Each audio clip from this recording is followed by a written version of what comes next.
often was, well, there's not much point in us trying to help you because if you're really determined to kill yourself, then you're going to do it anyway. So there's sort of a helpless, there's nothing we can really do to stop you attitude. Yeah, and others had the attitude that you're really interfering with real serious problems that people are bringing. In other words, you're making this choice and you've done something to perhaps hurt yourself, and now you're in my emergency ward and there are other people here with more serious kinds of problems, and they just conveyed the attitude that we really don't think you're all that important. Really? And how did studies come to figure that out, or to test that, or to determine that type of attitude, which really sort of dismissive of people who had thoughts of suicide? Well, it was we saw it in practical situations where if somebody came to you as a friend or a colleague, or maybe you were their teacher, you might even have been their professional helper as a social worker or psychologist or something like that. If somebody came and sort of made it fairly clear that they were thinking about suicide, that helper very often, thinking that they were not the expert that could be helpful, they referred you on to somebody else. And then very often that person felt the same way, so they referred you on to, again, somebody else. And so what you did was you set up a pattern of handing off or passing people off as if you couldn't be bothered, or you didn't think that they were important enough to try and be helpful yourself. And so it really felt like I was being dismissed if I was the person that was reaching out to you. There was also literature that was speaking to attitudes around sensitive topics, sex education and other areas that made it very clear that depending on the attitude that the helper brought to the helping situation, it could be positive or negative. And in many cases, professional helpers were avoiding or dismissing or completely passing off the opportunity to be helpful to someone who wanted to talk about their experience, their story about suicide and how they got to that point, and in many cases wanting to do something other than take their own life. So it was really an awkward kind of situation for one to be in and trying to teach knowledge and skills, because if the attitudes were blocking the real acquisition of the knowledge and the application of the skills, then it wasn't very helpful in presenting some kind of training program to a potential helper, because they would just fake that they were taking on the knowledge and skill and just go back and operate from their predetermined or preconceived attitudes. So distinguish for us, if you would, Richard, attitudes versus stigma. Is there a difference? I think the attitude feeds into what ends up being the outcome of stigma. In other words, if I have the attitude that if I talk to you directly about suicide, I'm going to cause you to be thinking about suicide when maybe you weren't. And so I avoid that, and I talk around the bush, so to speak. Then what that does is reinforce the notion that suicide is not something to be talked about openly. It's something that should be kept silent. It's something that we can't share with others. It's something that you can't mention, if you want, in a funeral service, that this is the way in which somebody died. The cover-up, if you want, or the continuation of this is not something that should be openly acknowledged or accepted, gives it that aura of stigma, and it sends the message that this is a taboo topic that you can't talk about. After the break, Suicide Talk, Safe Talk, ASIST, or ASSIST. What programs look like that teach us how to talk about suicide and save a life. It's easier than you think. Stay with us.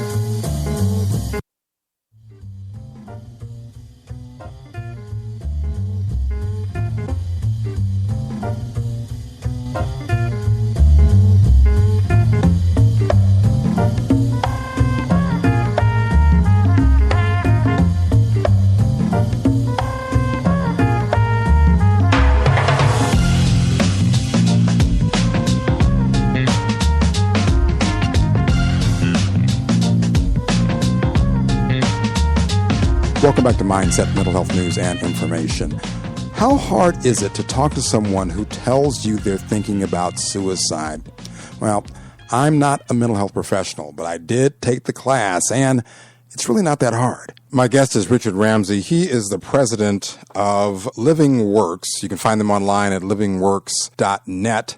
And they have 4 outstanding programs. And Richard, I wanted to drill down into if you could describe the programs for us. And I want to talk about in some detail because I had the opportunity to actually take this class, the Safe Talk program.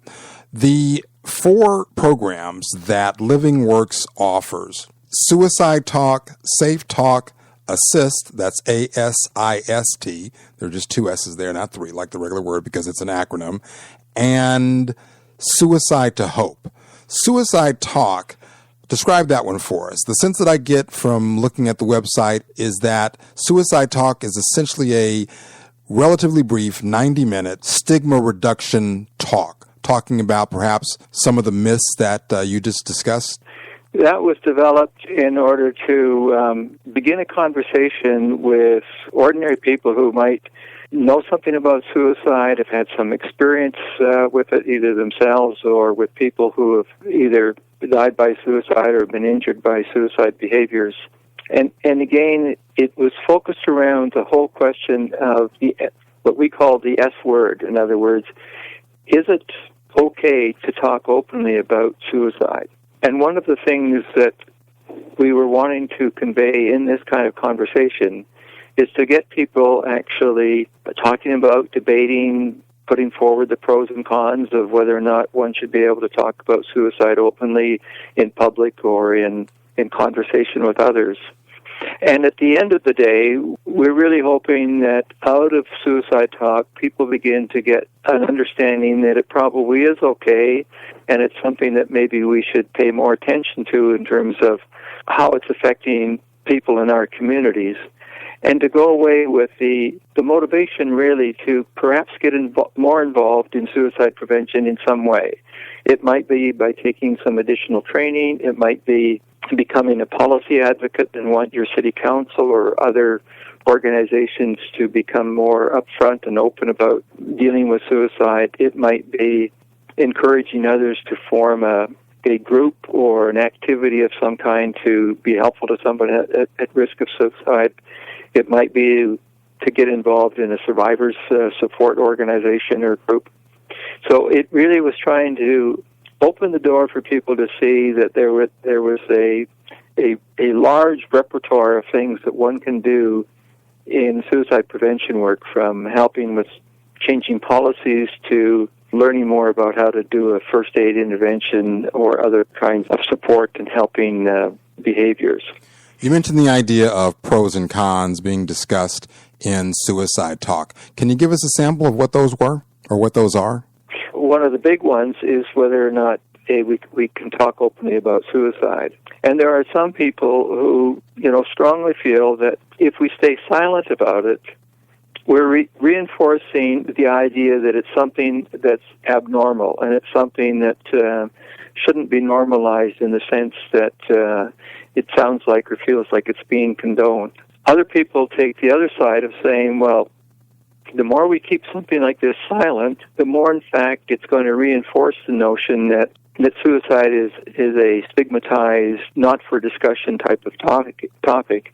And people can have strong arguments on both sides as to why we should either keep it silent and not talk about it openly, or whether we should be more open and talk about how it can personally affect people and how we might be able to make some changes in our agencies or our organizations, whether it's the helping organizations or workplace organizations, to be more sensitive and aware and open to helping someone who might be at risk of suicide. Is there research in the area as to whether or not or how either side of that argument plays out? Yes, there's been several research efforts to try and address this. One actually surfaced out of working with young people, and there was a lot of worry that if you talk directly to a young person about suicide, that you may in fact put the idea into their mind if it wasn't already there. And there's been research out of Columbia University that tested this in terms of whether or not young people who might be vulnerable to crises and distress would pick up and become more suicidal if it was openly discussed with them. And they found that that didn't happen, and that in many cases people were relieved and welcomed the opportunity to talk openly about the issue. Let's move on to Safe Talk, the class that I had an opportunity to take. It's a 4-hour class. The focus of that class, based on my experience and the connection, or rather the description on the website livingworks.net, teaches the participant how to identify individuals who are thinking about suicide and connect them with individuals who can actually intervene with them and help them find an alternative. Did I get that right? Yes. The training stuck. See, I did good. I was a good student. Excellent student, yes. And it's, the origins of that program came out of our work with the Australian Defence Forces several years ago. The core focus or purpose of Safe Talk was to initially address what are the things that people easily miss, dismiss, or avoid, by way of getting them to come to an understanding of some of the attitudes that create this situation where you may dismiss or dismiss something that you're hearing, or you actually hear it, but you avoid it because you fear that for you to get involved might be harmful. It goes back to those attitudes that you talked about earlier, that if you talk about it, you're going to plant the seed of suicide in the person's mind, or if you talk about it, it seems like you might be condoning the idea, or that there's nothing you can do about it anyway. That's right, yes. And we developed 4 steps, which kind of worked around the acronym of TALK, for you to tell somebody if you thought that they were giving you invitations, if you want, or signs that they might be at risk, that you would ask them directly. You would listen sensitively and sincerely to their story, and that you would convey a message to them fairly quickly that this is serious and that we want to find a way to help you keep safe and connect them to a resource that can provide a little bit more in-depth in terms of the intervention and any other ongoing support or services that they need. So Safe Talk became a complement to the ASSIST training program. What was important for us in developing Safe Talk was that it blended or was layered with another program, in this case the ASSIST training program. And in the same sense as we're now developing the Suicide to Hope program, which is for more of a clinical population or professional ongoing care population, it has the same idea of being a complement to, if you want, Safe Talk and ASSIST, and to provide a way of dealing directly with the suicide experience through the help of ongoing caregivers or professional helpers.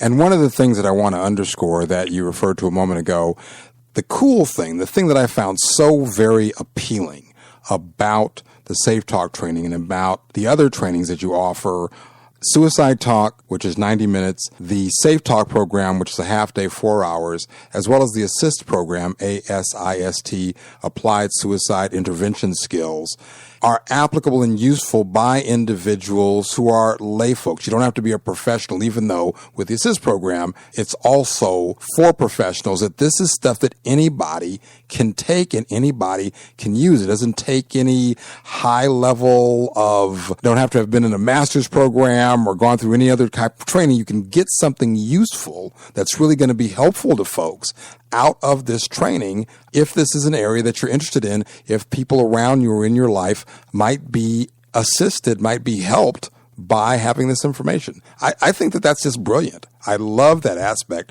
of what you're doing in that regard. And we carried that principle on into the training level as well. When you think of the Safe Talk training that you went through and the instructor that was involved in presenting it, that instructor also could have a considerable range of backgrounds. There might be a professional mental health person